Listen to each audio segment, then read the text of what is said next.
Why in the first 4 years that he's a Clipper wins a championship. Is that a huge success? But we're not waiting 4 years. But it's already For been the Clippers two. franchise, We're not waiting. It's already been two. I get it. And if the next 2 years he wins one, he did it. Those first 2 years have been a disappointment to people like your friend Marcellus Wiley, who is a Clipper fan. That's a disappointment because we went out, we gave up draft picks, we spending money, we fired a coach.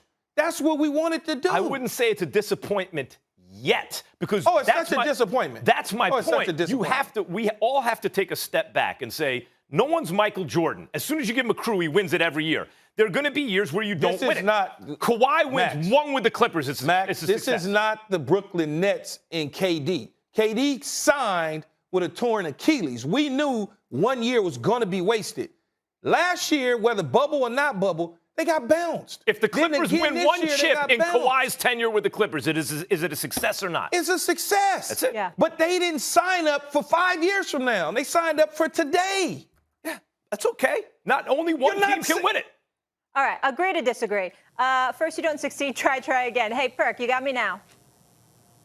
Yeah, what's going on, Molly? Okay, good. Get in on this. Where are you on this subject? Well, first of all, Max is all over the place as usual, right? I'm in one place, right here. No, you're all over the place again. Don't mischaracterize because you me. were the one that said, you're the one that said when it matters the most, when it's in the playoffs, you're rolling with Kawhi because Kawhi delivers championships. He went to L.A., why? To deliver championships. He left everything that he had in Toronto. They wanted to give that man everything in Toronto after he won the championship. He forced Paul George to force a trade out of Oklahoma City. He gets whatever he wants, private helicopters to the arena, to the plane, sitting in private suites. He has the red carpet laid out for him. By the way, he had an opportunity to go across the street and join LeBron James and the Los Angeles Lakers alongside with Anthony Davis. He said, no, I'm going to be your competitor. So with that being said, I'm rolling with Keyshawn on this one. It's to deliver championships now. But guess what, Max? Guess what, Max? It's not going to be a championship no time soon with the Los Angeles Clippers due to Kawhi having season-ending surgery for us with his ACL. Now, look.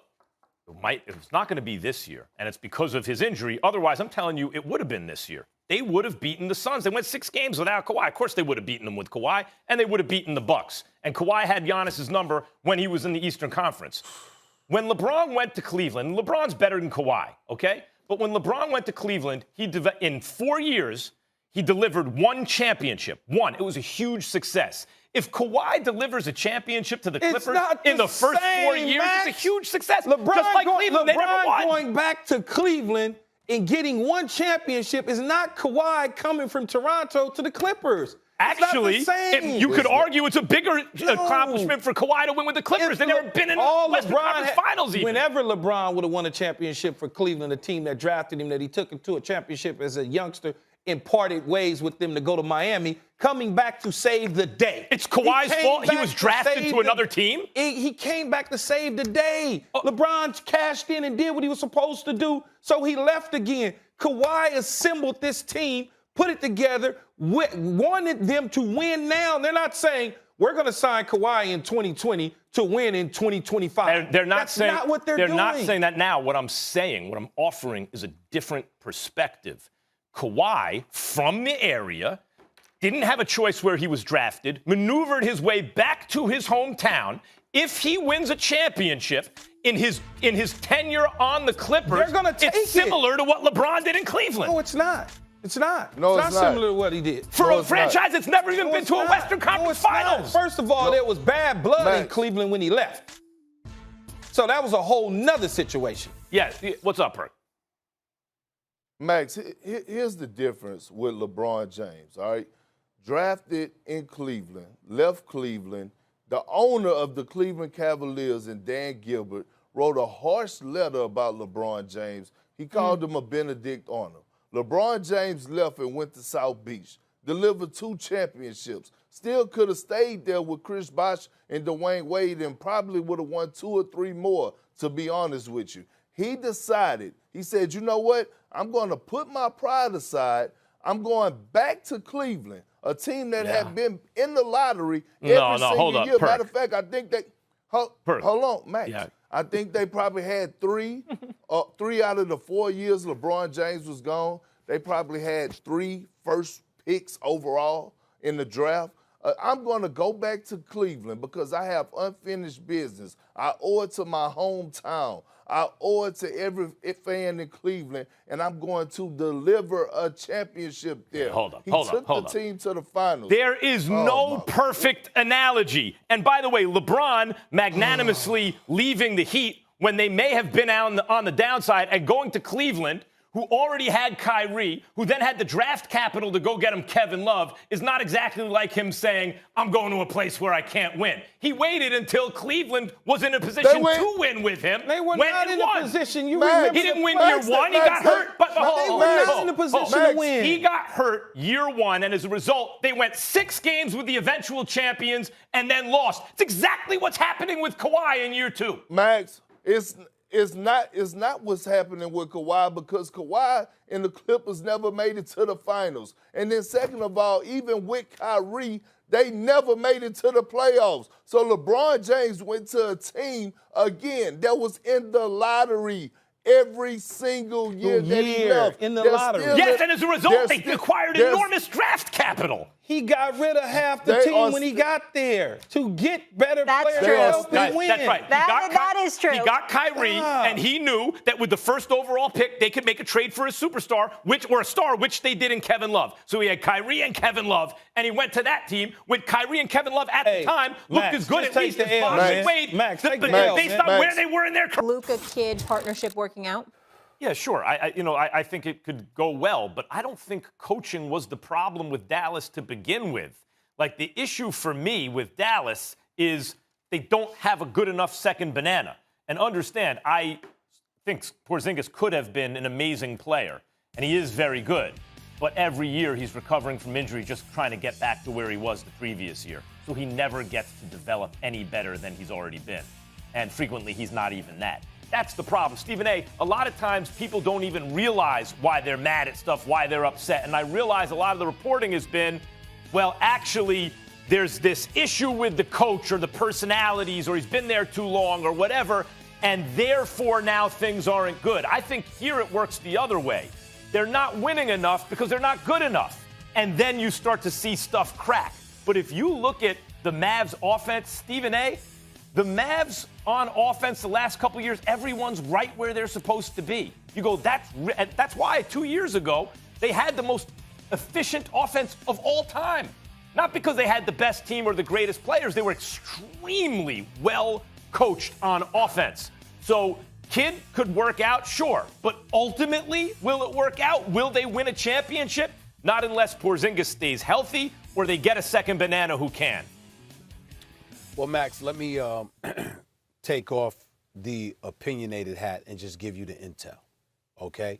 And I'm not debating or refuting anything that you say. I'm just providing information. Number one, everybody knows that Rick Carlisle is a great coach, X's and O's wise. The problem is that his relationship with Luka Doncic wasn't ideal. Now, Rick Carlisle could deny that. Luka Doncic can deny it. I'm here to tell you, I'm giving you the facts. It wasn't ideal. Now, in large part, that was due to Luka Doncic because Luka Doncic is very emotional. He was a league leader in technical fouls issued against him. He was considered a bit prima donna-ish and somebody that, obviously the Dallas Mavericks have a difficult time reining in because they're petrified. They know he's the franchise, and they're petrified of him not signing their extension. Even though they fully expect him to do so, they're still scared until it's actually done, okay? And when you look at Rick Carlisle and the relationship that he had, this was a guy that he couldn't control. And certainly when you have Mark Cuban listening to that dude from Europe that the article was written about weeks ago, I don't recall his name, forgive me for that, but that guy's had a profound impact because he's had the ear of Mark Cuban, which ultimately led to Donnie Walsh. You're talking about Bob Voulgaris? I believe so. Voulgaris yes. is from here. He's a gambler from here. I apologize. Yeah. That's right. He's from here. You're absolutely right. I apologize for that. He's from here. But the point is that with Mark Cuban, he has his ear. And that Donnie Walsh is gone after 24 years as a GM in large part because of that. Rick Carlisle has departed as well, even though he was hoping to get the Milwaukee job, but we now see that Mike Budenholzer probably ain't going anywhere. That's why he took the Indiana job for $29 million, and I'm very, very happy for him. So that's one point.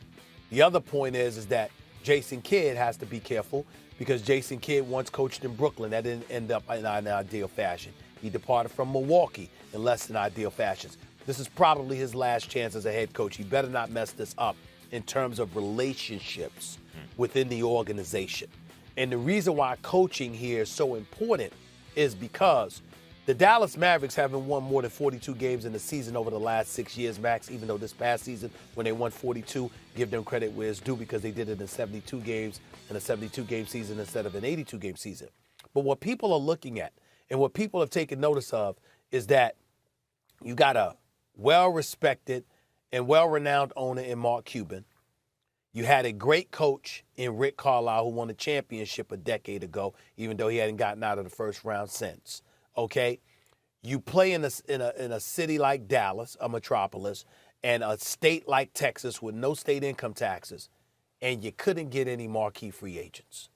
Everybody was paying attention to that.